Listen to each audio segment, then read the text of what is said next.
Machilipatnam NH65 పక్కన కేవలం 13,000కే గజం. Sunny sands gated Vilas KBP developers. అమరావతిలో గవర్నమెంట్ కాంప్లెక్స్, ఐకానిక్ బ్రిడ్జ్, ఆ తర్వాత బెస్ట్ పాయింట్ ఏది కాబోతుంది? ఈ చర్చ అందరిలోనూ ఆసక్తి రేకెత్తిస్తుంది. అయితే ఇప్పుడు గత కొద్ది రోజులుగా ఆంధ్రప్రదేశ్ ప్రభుత్వం వేస్తున్నటువంటి అడుగులు, మరీ ముఖ్యంగా SPV స్పెషల్ పర్పస్ వెహికల్ పేరిట కొన్ని ముఖ్యమైనటువంటి ప్రాజెక్టుల్ని అందులో భాగం చేయడం, ఇటీవలే NTR స్టాట్యూ నిర్మాణానికి సంబంధించి RFP అంటే రిక్వెస్ట్ ఫర్ ప్రపోజల్ని కాల్ఫర్ చేయడం అనేది ఆసక్తికరంగా మారింది. రాబోయేటువంటి రోజుల్లో గవర్నమెంట్ కాంప్లెక్స్, ఐకానిక్ బ్రిడ్జ్ల తర్వాత NTR స్టాట్యూ ఒక అతి పెద్ద అట్రాక్షన్ కింద మారబోతుంది. అది ఎలాగో వివరించే ప్రయత్నం చేస్తాను. అమరావతిలో డిజైన్ చేసే అమరావతి మాస్టర్ ప్లాన్ చూస్తే కనుక మనకి ఈ ప్లానింగ్లోనే ఒక క్లారిటీ వస్తుంది.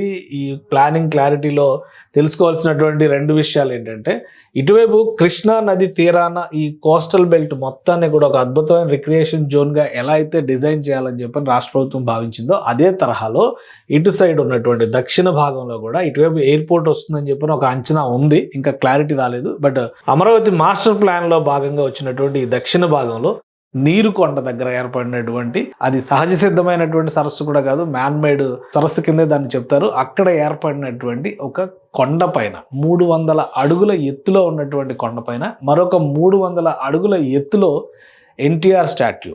గతంలో మనం చాలాసార్లు చెప్పుకున్నాం, దానికి సంబంధించినటువంటి డిజైన్ల గురించి కూడా డిస్కస్ చేసాం. ఇప్పుడు రాష్ట్ర ప్రభుత్వం ఈ ప్రాజెక్టును టేకప్ చేయడానికి ఒక స్పెషల్ పర్పస్ వెహికల్ పెట్టింది. అందులో భాగంగానే RFPని తీసుకొచ్చింది. RFP అంటే ఇప్పుడు ఈ ప్రాజెక్టు నిర్మాణానికి సంబంధించినటువంటి ప్రణాళికలు అన్నిటినీ కూడా ఇందులో భాగం చేస్తారు. ఫైనాన్షియల్ ప్రపోజల్స్ను కూడా డిస్కస్ చేస్తారు. ఇక్కడ చూస్తే కనుక ఈ మాస్టర్ ప్లాన్లో ఒక 2 భాగాలు, అంటే అటు నుంచి ఇటు నుంచి కూడా స్టామ్ వాటర్ మేనేజ్మెంట్ కోసం కాలువల్ని తవ్వుతూ కొండవీటి వాగుని ప్రకాశం బ్యారేజ్ వరకు దాదాపు కనెక్ట్ చేసేటువంటి ప్రయత్నం ప్రభుత్వం చేస్తుంది. ఈ బ్లూ లైన్స్ అన్ని కూడా దానికి సంబంధించినవి. ఈ ప్రాంతమే ఇదంతా కూడా నీరుకొండ, దానికి సంబంధించినటువంటి సరస్సు. సో ఈ ప్రాంతాన్ని ఇప్పుడు రాష్ట్ర ప్రభుత్వం ఒక రిక్రియేషన్ జోన్ గా ఎంచుకుంది. అక్కడ ఏం చేయబోతుంది అనే దానికి కూడా ఆసక్తికరమైనటువంటి సమాధానం. ఎందుకంటే గతంలోనే దీనికి సంబంధించినటువంటి మాస్టర్ ప్లాన్ మొత్తాన్ని రూపొందించారు.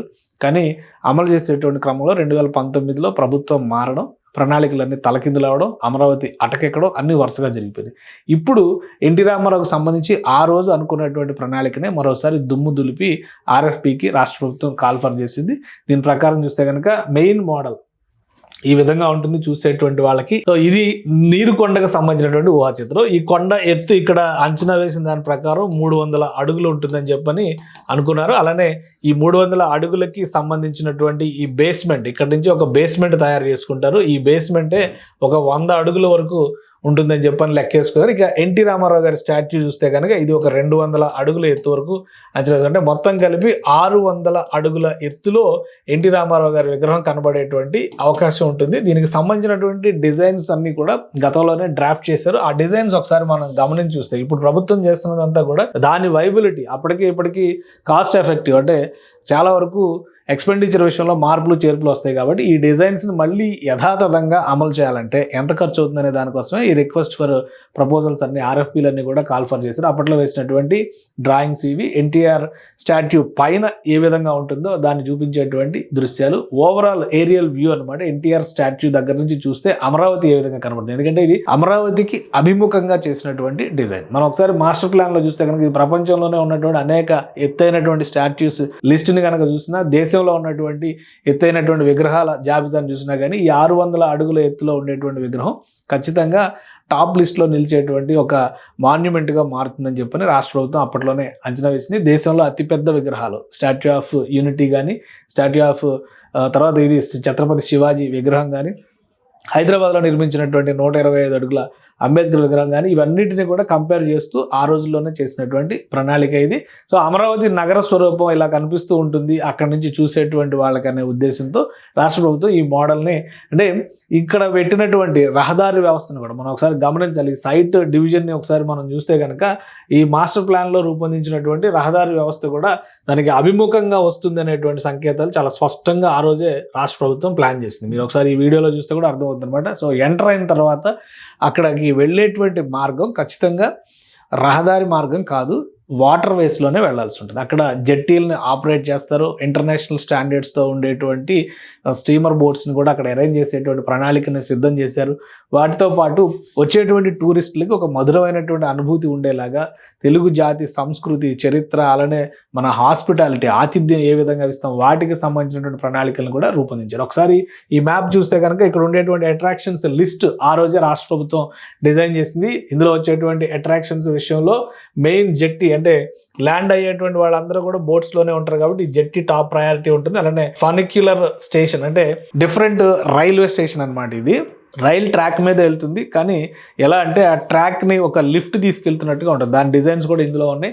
సో అది ఉంటుంది. తర్వాత open air theatre, rest rooms, food courts, selfie point, funicular railway station ఇంకొకటి, అలానే monument, museum, auditorium, cafe, funicular railway station, ఇవన్నీ నంబరింగ్ ఇచ్చారనమాట. ఒక్కొక్క నంబరింగ్ అది. Amphitheatre, road axis, grand stairs చూస్తే ఒకసారి మనకి నమ్మశక్యంగా ఉండదు. ఎందుకంటే గ్రాండ్ స్టైర్స్ సంబంధించి ఎన్టీఆర్ విగ్రహం పైకి రీచ్ అయ్యే విధంగా చేసేటువంటి ప్రణాళిక అనమాట. సో ఒకసారి ఇలాగా బోట్లో వస్తే కనుక సముద్రంలో ప్రయాణం చేస్తున్నట్టుగా అనుభూతి కలుగుతుంది.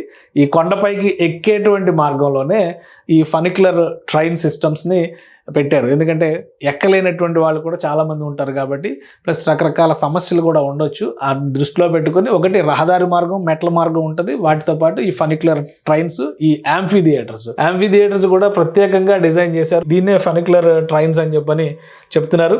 ఈ ట్రైన్ సిస్టమ్ చూస్తే కనుక ఇట్లా ఫ్లాట్గా ఉండదు, పైకి సర్ఫేస్ పైకి ఉంటుంది కాబట్టి ఈ తరహాలో వెళ్తారు. అది డైరెక్ట్గా స్టాట్యూకి బేస్మెంట్ దగ్గరికి మనల్ని తీసుకెళ్తుంది. అక్కడ చేసేటువంటి అట్రాక్షన్స్ అంటే పర్యాటక పరంగా ఆకర్షణీయంగా ఉండే విధంగా ఈ ప్రాంతం మొత్తాన్ని కూడా డిజైన్ చేస్తారు. సో దానికి సంబంధించినటువంటి ప్రణాళికలు ఉన్నాయి. ఇంకా ఇంటర్నల్ స్ట్రక్చర్స్లో కూడా చాలా ముఖ్యమైనటువంటి అంశాలు ఇందులో ఉన్నాయి. ఎన్టీ రామారావు గారికి సంబంధించిన చరిత్రను చెప్పే విధంగా ఒక మ్యూజియం తరహాలో, ఒక మాన్యుమెంట్ తరహాలో దీన్ని డిజైన్ చేసేటువంటి ప్రయత్నం రాష్ట్ర ప్రభుత్వం చేసింది కాబట్టి దానికి తగ్గట్టుగానే అందులో వసతులు కల్పించేటువంటి బాధ్యతను కూడా రాష్ట్ర ప్రభుత్వం తీసుకుంటుంది.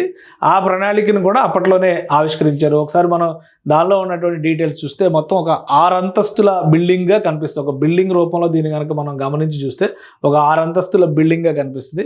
కేవలం ఒక విగ్రహంగా మాత్రమే చూస్తే విగ్రహంగానే కనిపిస్తుంది. ఇక్కడ చూస్తే కనుక గ్రౌండ్ ఫ్లోర్ కింద వేసేటువంటి బేస్మెంట్ అవుతుంది. తర్వాత ఫస్ట్ ఫ్లోర్కి వచ్చేసరికి అప్పట్లో సైజెస్ కూడా కనెక్టింగ్ బ్రిడ్జెస్ ఏ విధంగా ఉంటాయో అన్నీ కూడా వేసుకుంటూ వచ్చారు. First floor, second floor, third floor, అలానే స్ట్రక్చరల్ కోర్ సర్వీస్ అంటే ఈ మధ్యలో వేసేటువంటి బేస్మెంట్, తర్వాత టెర్రస్ పైకి ఏ విధంగా డిజైన్ చేస్తారు, టోటల్ పోడియం నిర్మాణం, ఆ పైన 60 మీటర్స్ హైలో ఎన్టీ రామారావు గారి స్టాట్యూ ఉంటుంది.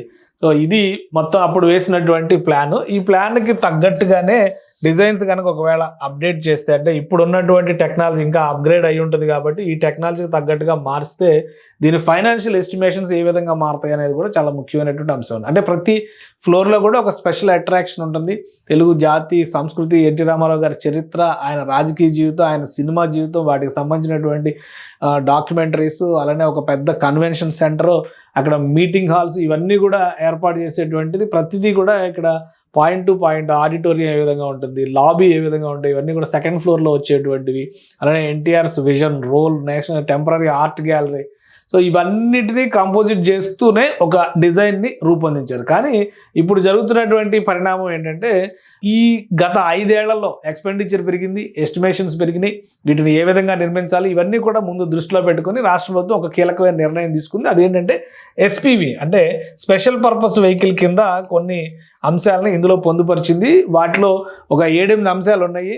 అందులో ఎన్టీ రామారావు గారి స్టాట్యూ, నీరుకొండలో ఎన్టీ రామారావు గారి స్టాట్యూ నిర్మాణం కూడా ఒకటి, ఇంకా ఐఆర్ఆర్ నిర్మాణం, అలానే ఐకానిక్ బ్రిడ్జ్ నిర్మాణం, అంతర్జాతీయ విమానాశ్రయం, అమరావతి అంతర్జాతీయ విమానాశ్రయం, ఇటువంటి అన్ని అంశాలని అందులో ఈ ఎస్పీవిలో పెట్టారు. ఆ ఎస్పీవిలో ఉన్నటువంటి కీలకమైనటువంటి అంశం కాబట్టి, ఎందుకంటే అంతా కూడా డ్రాఫ్ట్ వర్క్ జరిగిపోయి ఎగ్జిక్యూషన్ పార్ట్ పెండింగ్లో ఉన్నటువంటిది కాబట్టి ఇప్పుడు ఎన్టీఆర్ స్టాట్యూకి సంబంధించి ఆర్ఎఫ్పి కాల్ఫర్ చేసింది.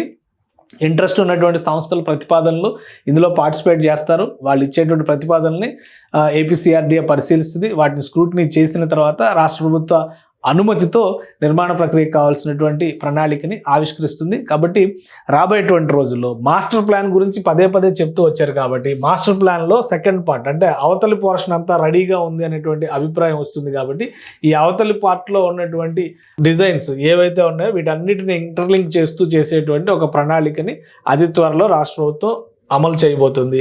గవర్నమెంట్ కాంప్లెక్స్ ఇటు నుంచి మొదలైతే ఈ దక్షిణ పార్ట్ వరకు కూడా ఈ గవర్నమెంట్ కాంప్లెక్స్ కావాల్సినటువంటి ప్రణాళిక మొత్తాన్ని కూడా కంప్లీట్ చేసేటువంటి లక్ష్యంతో రాష్ట్ర ప్రభుత్వం ఉంది. ఇక్కడ ఐకానిక్ బ్రిడ్జికి సంబంధించి కూడా ఆల్రెడీ RFP కాల్ ఫర్ చేసింది. ఇది కూడా స్పెషల్ పర్పస్ వెహికల్లో ఉంది కాబట్టి ఇటు గవర్నమెంట్ కాంప్లెక్స్ లో నిర్మాణం జరుగుతుంది, ఇటు నీరుకొండ బ్రిడ్జ్. అంటే ఈ స్ట్రెచ్ మొత్తం కూడా అమరావతిలో వచ్చేటువంటి వాళ్ళకి ఒక 2-3 ఏళ్ల తర్వాత ఒక అద్భుతమైనటువంటి అనుభూతిని ఇచ్చేటువంటి అంతర్జాతీయ స్థాయి ప్రమాణాలతో ఉండేటువంటి ఒక నగరానికి సంబంధించిన బేర్ షెల్, ఒక ప్రణాళికని ఆవిష్కరించేటువంటి స్వరూపంగా ఇది మొత్తం మారేటువంటి అవకాశం కనిపిస్తుంది.